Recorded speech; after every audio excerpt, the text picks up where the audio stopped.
Saudara-saudara, seorang rekan ketika melihat publikasi ini, saudara-saudara, publikasinya kan menarik sekali begitu ya.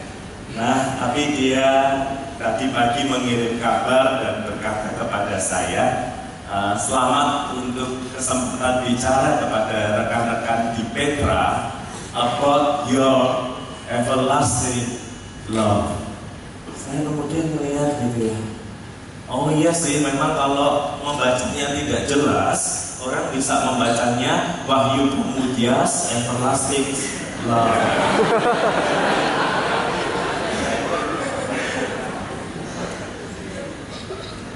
Tapi ya nggak apa-apa ya saudara-saudara ya, karena kadang-kala itu juga bagian dari pergumulan hidup saya. Saya tidak berbicara dari keunggulan bahwa saya sudah bisa mengalahkan semuanya, tapi saya berbicara dari kejatuhan demi kejatuhan yang mengajar saya bahwa ini sungguh adalah pergumulan yang begitu serius yang harus kita hadapi dan kita menangkan. Karena itu saudara-saudara, mari bersama dengan saya kita membaca dari 2 Samuel pasal yang ke-13. 2 Samuel pasal yang ke-13 saudara-saudara, ayat yang pertama hingga ayat yang ke-18.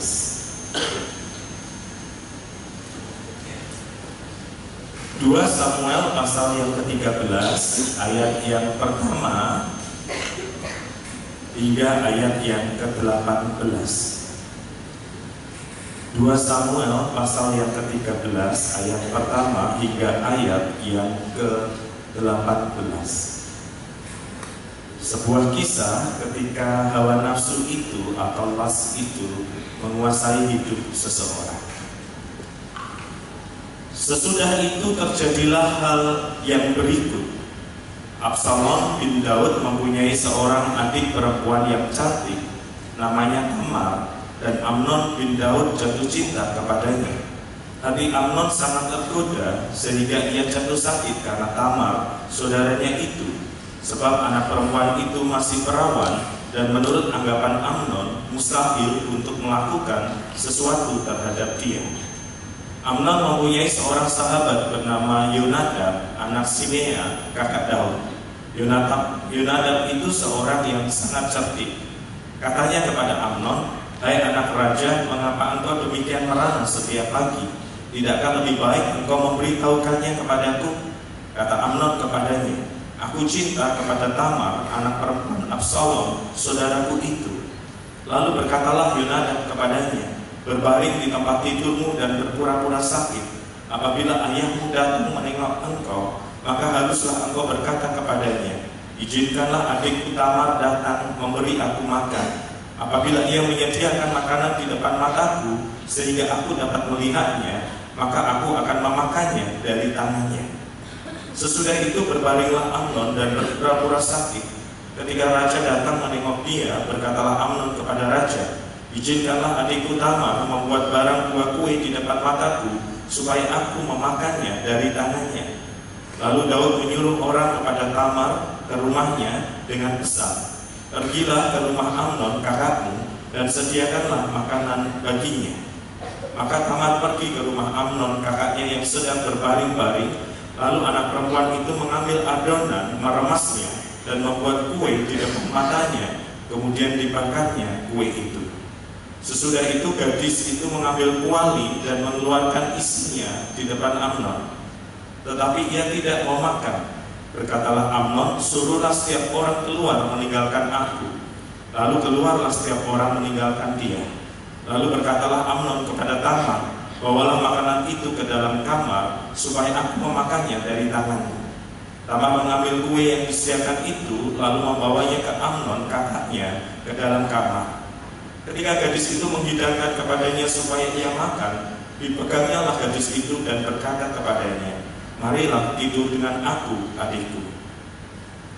Tetapi gadis itu berkata kepadanya, "Tidak kakakku, jangan perkosa aku, sebab orang tidak berlaku seperti itu di Israel. Janganlah berbuat noda seperti itu. Dan aku, kemanakah ku bawa kecemaranku? Dan engkau akan dianggap sebagai orang global di Israel." Oleh sebab itu berbicaralah kepada raja, sebab ia tidak akan menolak memberikan aku kepadamu. Tetapi Amnon tidak mau mendengarkan perkataannya, sebab ia lebih kuat daripadanya. Diperkosanya lah dia, lalu tidur dengan dia. Kemudian timbullah kebencian yang sangat besar pada Amnon terhadap gadis itu. Bahkan lebih besar benci yang dirasa kepada gadis itu daripada cinta yang dirasakan sebelumnya. Lalu Amnon berkata kepadanya, bangunlah, enyahlah. Lalu berkatalah gadis itu kepadanya, tidak kakakku, sebab menyuruh aku pergi adalah lebih jahat daripada apa yang telah kau lakukan daripadaku. Tetapi Amnon tidak mendengarkan dia. Dipanggilnya lah orang muda melayani dia, katanya, suruhlah perempuan ini pergi daripadaku dan kuncilah pintu di belakangnya. Gadis itu memakai baju burung yang maha indah, sebab demikianlah putra-putri raja yang masih perawan berpakaian baju kurung panjang.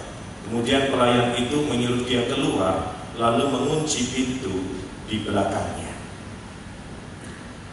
Saudara-saudara, suatu pagi seorang perempuan muda datang ke ruang konseling saya di GKI Nyantel.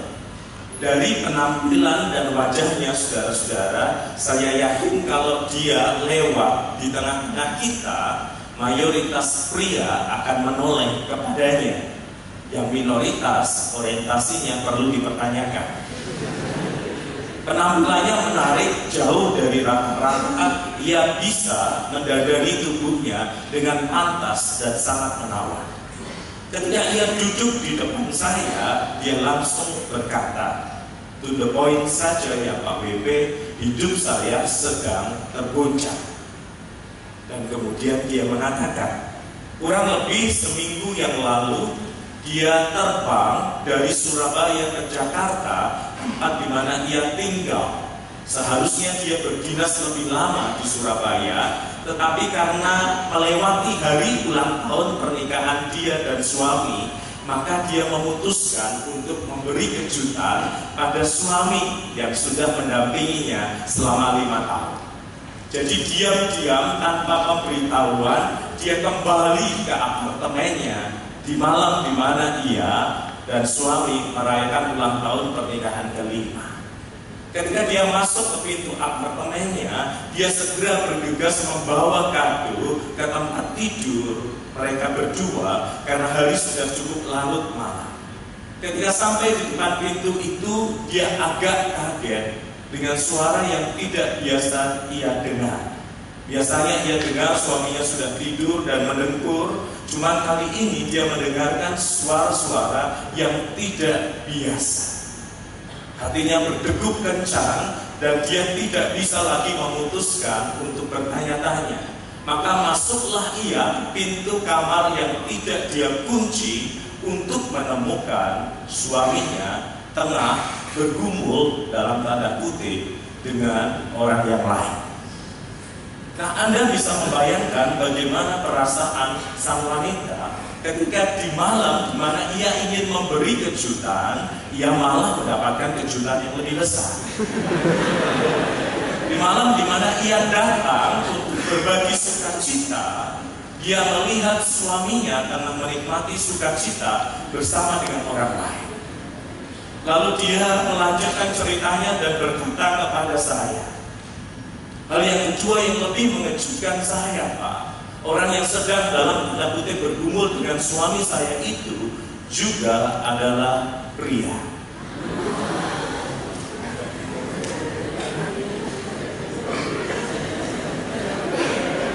Saya tahu imajinasi Anda akan bergerak mulai liar. Dan lalu kemudian perempuan itu setengah berbisik kepada saya, dia berkata, jadi wanita di zaman sekarang tidak mudah, Pak. Saingannya bukan wanita lain saja, tetapi juga pria yang lain. Lalu dia melanjutkan ceritanya sambil berkata, saya enggak ngerti apa yang diinginkan suami saya. Berulang kali dia mengatakan bersyukur mempunyai istri seperti saya, bersyukur mendapatkan saya, yang dulu di kampus ada begitu banyak orang yang mendekati saya dan berminat kepada saya, dan dia bersyukur mendapatkan saya.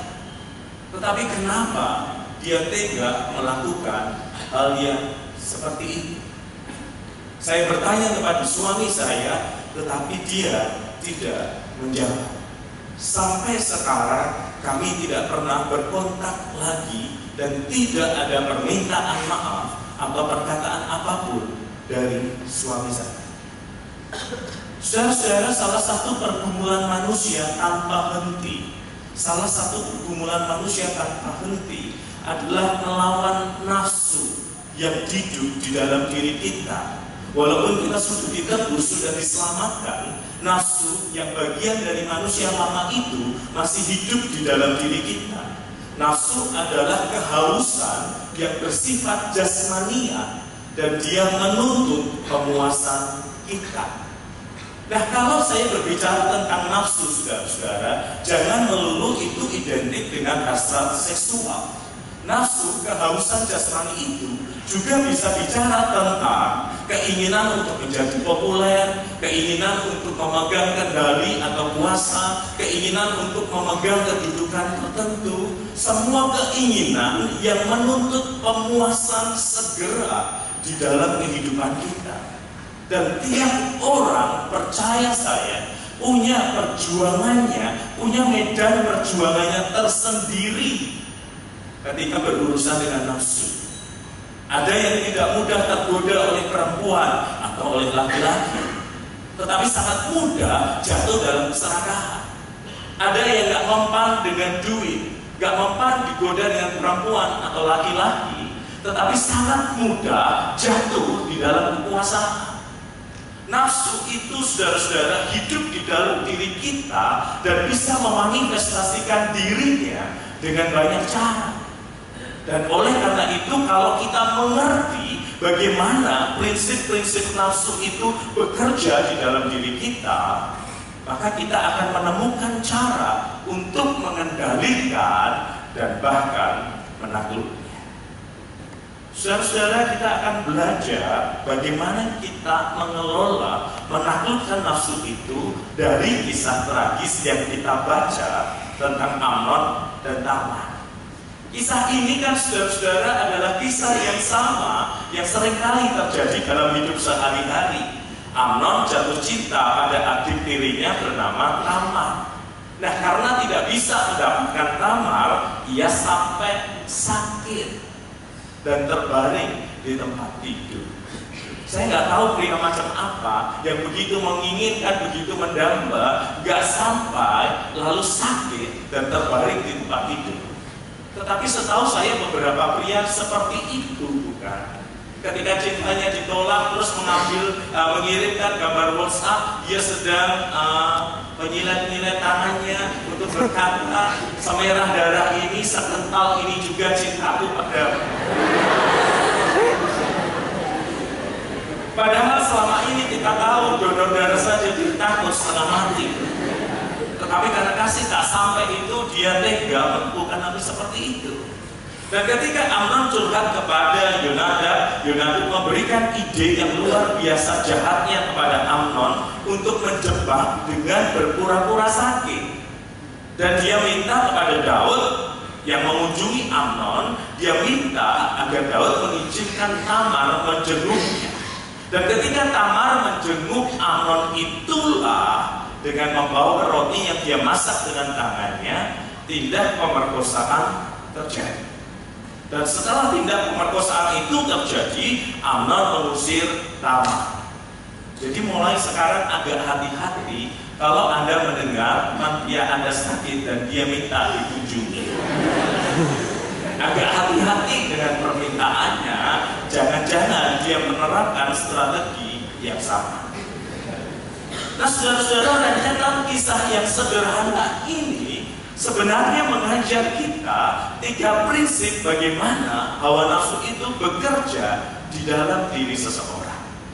Prinsip yang pertama, saudara-saudara, adalah aku, saya.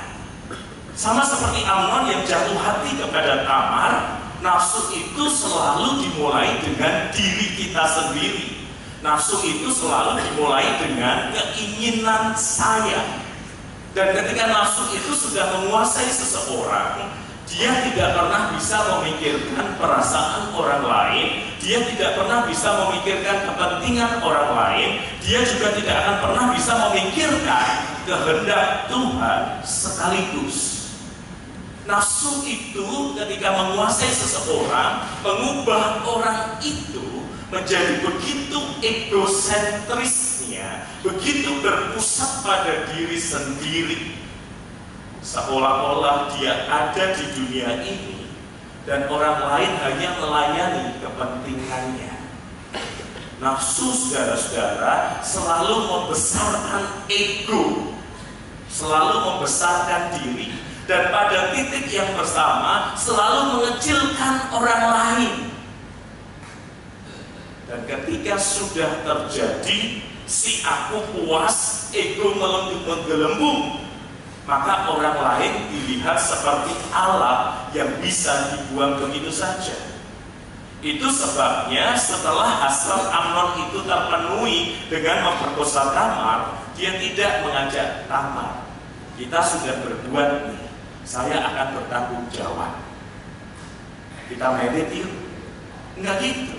Setelah hasratnya terpenuhi, yang ada adalah dia mengusir Tamar dan meminta penjaganya menutup pintu.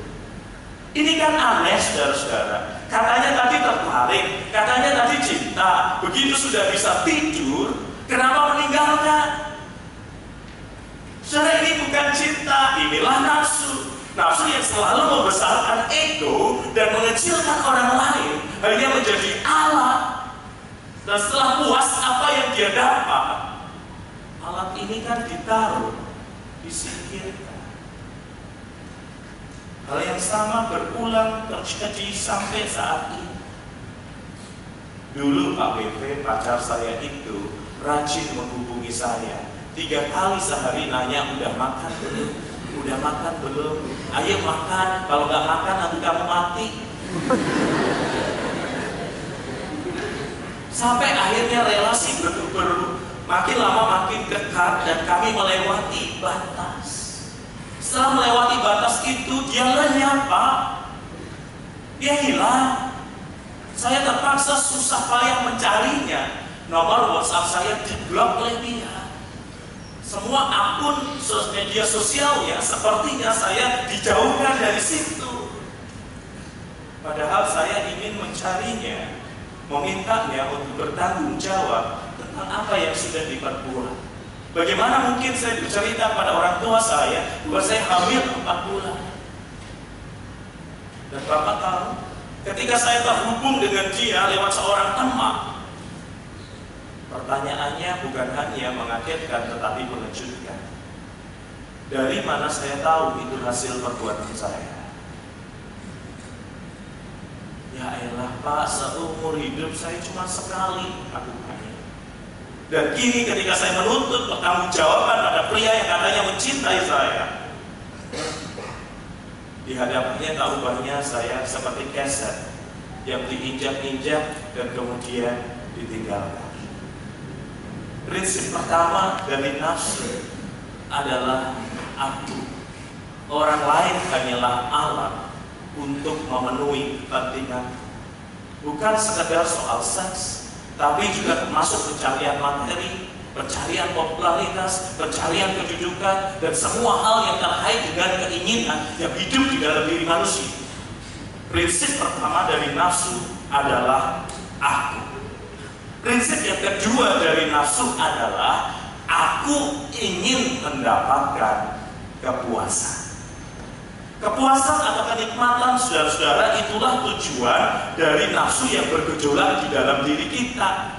Dalam kisah Amnon dan Tamar tadi, kepuasan yang dicari jelas kenikmatan seksual, bahkan melalui paksaan. Nah, keinginan untuk mendapatkan kenikmatan ini, saudara-saudara, memang bisa membutakan. Pokoknya kalau orang sudah dikuasai hawa nafsunya dan ingin puas, maka orang bisa jadi mata gelap. Dan kalau mata gelap, saudara-saudara, dia tidak lagi memandang tempat, dia tidak lagi memandang lokasi, dia tidak lagi memandang situasi, dia tidak lagi memandang apapun selain mendapatkan apa yang memberinya rasa puas. Tetapi repotnya, saudara-saudara, kepuasan itu nggak akan pernah cukup hanya dengan satu kali.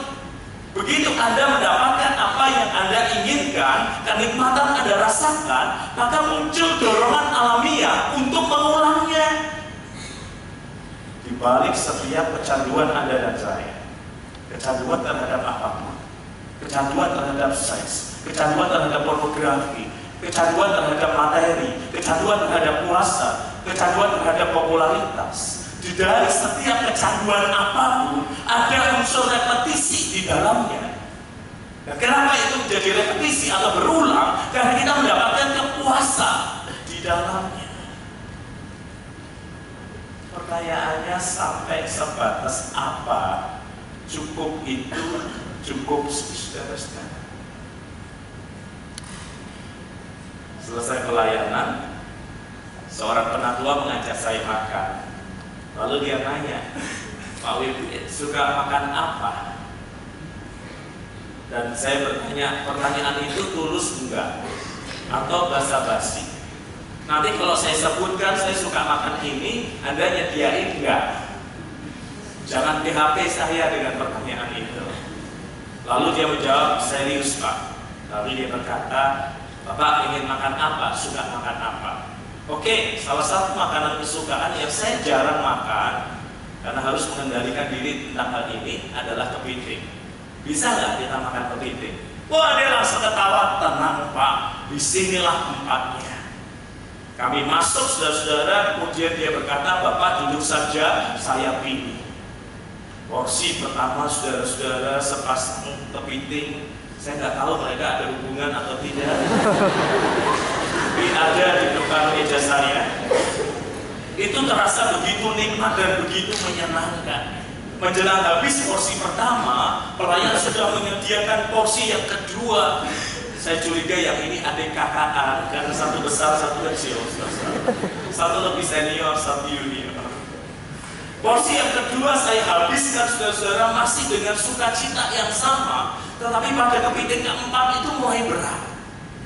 Baru berjuang menyelesaikan yang keempat, pelayan sudah membawa 2 porsi lagi ke depan saya, lalu berkata, Pak masih ada lagi loh. Pada detik itulah bendera putih berkibar. Tangan melambai dan memerah. Saya menyerah Pak. Perut kita mengenal rasa cukup. Gak bisa dipaksa walaupun suka. Tetapi hati dan keinginan manusia tidak akan pernah merasa puas ketika nafsu itu sudah menguasai hatinya. Karena nafsu itu hanya menghendaki kepuasan, dan makin lama makin berulang, intensitasnya makin lama makin tinggi. Itu sebabnya kalau saya berhadapan dengan mereka yang sudah addicted to pornografi, maka saya bisa menemukan semua dimulai dari film-film yang sederhana, makin lama yang ditonton makin aneh, makin lama makin aneh, makin lama makin keras, makin lama makin nggak manusiawi. Karena kenikmatan itu selalu minta diulang dengan derajat kenikmatan yang lebih tinggi. Dan itu pasti membutakan dan menjerah. Prinsip yang ketiga dari nafsu adalah aku menginginkan mendapat kepuasan sekarang. Saudara, Anda tadi perhatikan kan percakapan antara Amnon dan Tamar sebelum Amnon memperkosa Tamar. Tamar sadar dirinya ada dalam bahaya, karena itu di ayat 12, tetapi gadis itu berkata kepadanya, tidak kakakku, jangan perkosa aku, sebab orang tidak berlaku seperti itu di Israel. Janganlah berbuat noda seperti itu. Dan dia mengingatkan yang kamu lakukan itu salah dan jahat. Dan kemanakah aku bawa kecemaranku? Jadi dia sudah mengingatkan konsekuensi dari perbuatan ini. Bahkan Tamar juga mengingatkan, dan engkau akan sebagai orang yang bebal di Israel. Jadi Tamar sudah mengingatkan, jangan lakukan ini. Aku akan mengalami kerugian, kamu juga akan mengalami kerugian. Dan bahkan bukan hanya itu, Alkitab mencatat bagian selanjutnya, oleh sebab itu Tamar ini memberi jalan. Kalau kamu mau aku, tempuhlah jalan yang seharusnya. Kalau kamu menginginkan diriku sebagai pendampingmu, dia mengatakan di ayat yang ke-13, oleh sebab itu berbicaralah kepada raja, sebab ia tidak akan menolak memberikan aku kepadamu. Alias dengan kata lain, Tamar itu ingin mengatakan, kamu itu suka sama saya, silahkan, tetapi ada prosedurnya. Bukan main paksa seperti ini. Kalau main paksa seperti ini, kamu rugi, saya rugi. Ada prosedurnya, ada tata caranya, sesuai kebudayaan pada waktu itu. Tetapi kalau orang sudah dikuasai nafsu, untuk apapun, dia nggak bisa menunda. Dia selalu ingin sekarang. Abaikan semua prosedur normal dan seharusnya. Saya maunya sekarang. Saudara, ini prinsip yang ketiga, ketika nafsu itu menguasai hidup seseorang, dia bukan saja berkata aku, tetapi aku ingin mendapatkan kepuasan, tetapi dia juga mengatakan aku ingin mendapatkan kepuasan sekarang. Tidak bisa menunda. Kalau menunda akan ada rasa tidak nyaman yang ada di dalamnya. Jadi kita sudah mengerti, saudara-saudara, bagaimana nafsu itu bekerja. Nafsu itu membuat seseorang berkata, aku berpusat pada diri, menginginkan kepuasan atau kenikmatan sekarang. Dan nafsu itu selalu membutakan, membuat orang lupa siapa dirinya, siapa orang lain, dan siapa Tuhannya. Maka saya katakan tadi di bagian awal, saudara-saudara, pergumulan melawan nafsu itu sesuatu yang diam-diam terjadi di dalam diri kita, dan itu merongrong hidup kita. Dan kabar baiknya adalah semua orang mesti berurusan dengan hawa nafsu yang mencoba menguasai dirinya. Dan kabar baiknya adalah masing-masing orang punya medan peperangannya tersendiri yang harus dia menangkan, yang harus dia kalahkan, agar nafsu itu tidak kemudian menghancurkan kehidupannya. Saudara-saudara, tidak heran apabila nasihat Rasul Paulus untuk mengalahkan nafsu itu, dan Paulus melihat nafsu itu sebagai bagian dari keinginan daging, begitu lugas dan sederhana. Dalam Galatia 5 ayat 16, Paulus memberi nasihat, hiduplah oleh roh, maka kamu tidak akan menuruti keinginan daging. Simpel, saudara-saudara, kalimat awal, hiduplah oleh roh. Kalau dikatakan hiduplah oleh roh, berarti yang pertama, fokus hidup bukan aku, tetapi kehendak Tuhan. Bukankah Yesus berkata bahwa ketika roh itu datang, dia akan mengajarkan segala sesuatu tentang apa yang Yesus ajarkan? Jadi hidup oleh roh berarti menggeser fokus hidup natural kita dari diri sendiri kepada Tuhan dan kehendaknya. Dan yang kedua, hiduplah oleh roh juga mengatakan kepada Anda dan saya bahwa fokus kita bukanlah kenikmatan, karena apapun juga kenikmatan itu, tetapi kesadaran akan identitas bahwa kita adalah anak-anak Allah, bahwa Yesus sudah menebus dosa kita, bahwa Roh Kudus bekerja di dalam kehidupan kita. Nafsu itu bisa ditaklukkan ketika kita menggeser fokus hidup kita kepada Tuhan.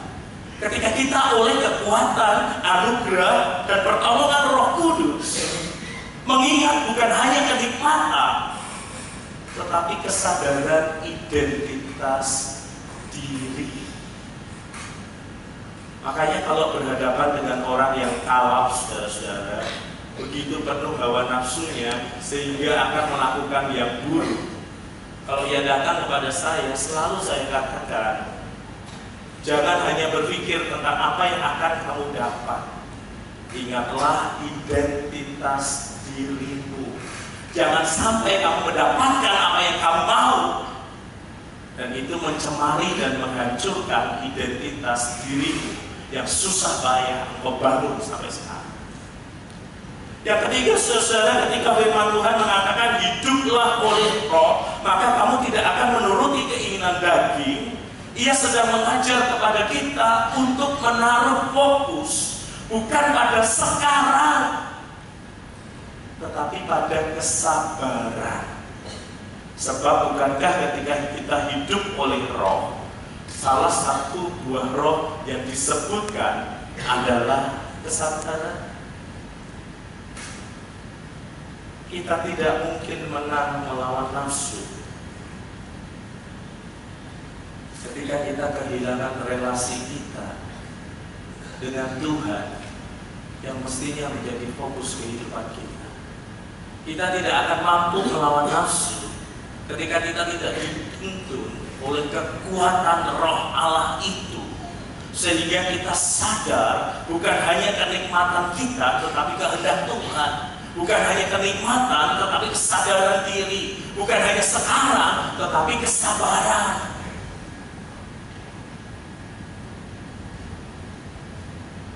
Salah satu bagian hidup yang menarik dengan menjadi seorang pendeta adalah menikmati hal-hal terbaik di dalam hidup ini.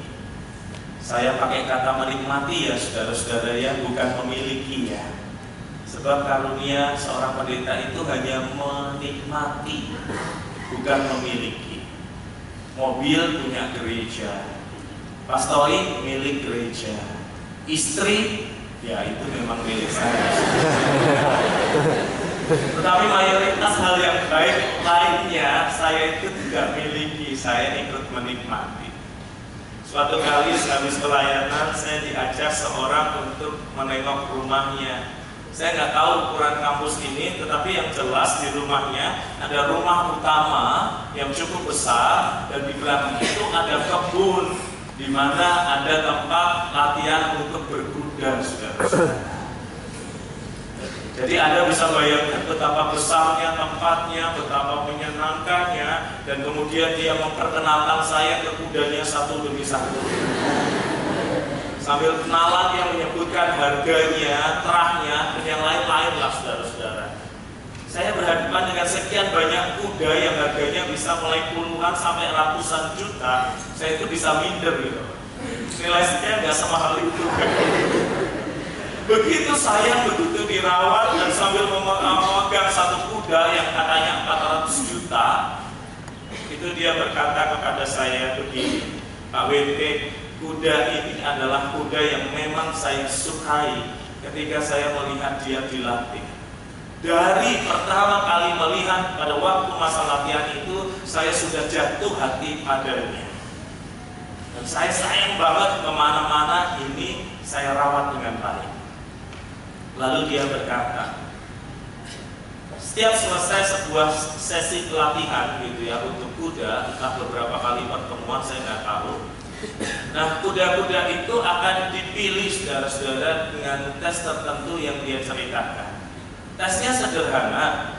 Semua kuda itu akan ditaruh di satu kandang tanpa diberi makan, tanpa diberi minum. Dan kemudian di ujung kandang yang lain disediakan makanan dan minuman. Nah, selama ini kuda-kuda itu sudah dilatih bahwa kalau mereka mendengar bunyi peluit panjang, mereka harus kembali ke orang yang meniup peluit itu. Dimanapun mereka berada, kapanpun dan lagi ngapain, mereka harus balik. Dan itu sudah dilatihkan berulang kali, sehingga mereka tahu peluit panjang artinya harus kembali. Nah, Pak WP pada hari yang ditentukan, kuda-kuda itu akan dilepas. Dan ketika dia dilepas, dia akan segera berlarian karena tepat di depannya agak jauh ada makanan dan minuman. Mereka akan berlari kencang menuju makanan dan minuman itu.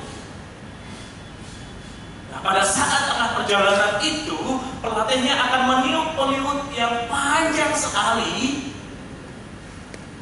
Dan dari situ dia akan tahu kuda mana yang punya kualitas baik, kuda mana yang tidak berkualitas baik. Dalam kondisi di mana kuda-kuda itu lapar dan berlari menuju makanan dan minumannya, dia meniup peluit yang panjang.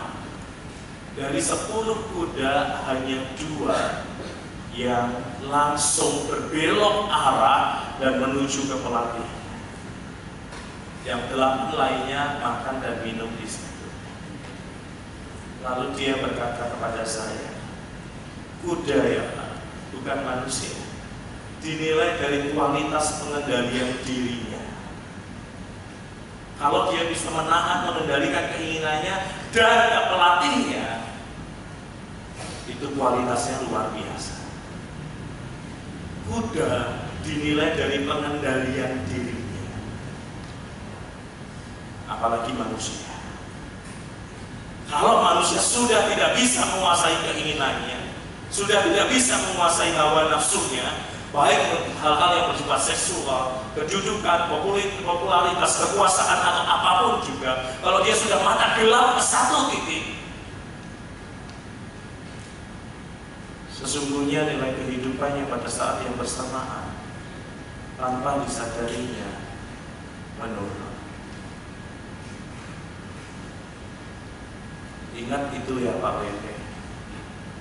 Kuda dinilai dari kualitas pengendalian dirinya, apalagi manusia. Ketika manusia memelihara binatang, saudara-saudara, dia mencari kualitas yang terbaik. Dan salah satu kualitas yang terbaik itu menyangkut soal ketaatan, kepatuhan, pengendalian diri.